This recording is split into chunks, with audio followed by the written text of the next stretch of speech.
రావడం చాలా సంతోషంగా ఉంది.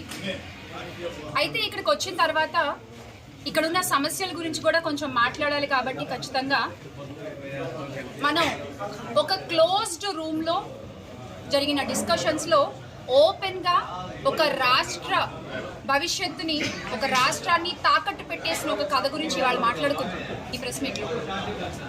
మీకు గుర్తుంటే కనుక 2024లో మనం ఒక కథ చెప్పుకున్నాం.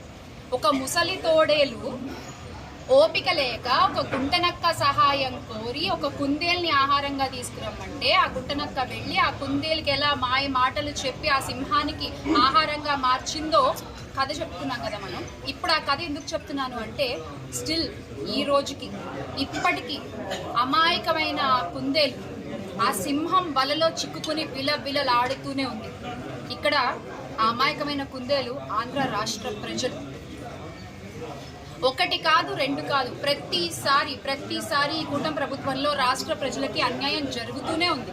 ముఖ్యంగా రాయలసీమ ప్రాంతం గురించి మాట్లాడుకుంటే కనుక, మరి బాబు గారు ఆయనకి జన్మనిచ్చినటువంటి రాయలసీమ ప్రాంతంపై ఎందుకంత ద్వేషాన్ని పెంచుకున్నారో మనకి తెలియదు. కానీ ఈ రోజున ఈ ప్రాంతానికి ఒక జీవధార, ఒక ప్రాణధారగా ఉండేటువంటి రాయలసీమ లిఫ్ట్ ఇరిగేషన్ ప్రాజెక్ట్ని ఆపడానికి అన్ని విధాల ఆయన శక్తి వంచన లేకుండా ప్రయత్నిస్తున్నారు.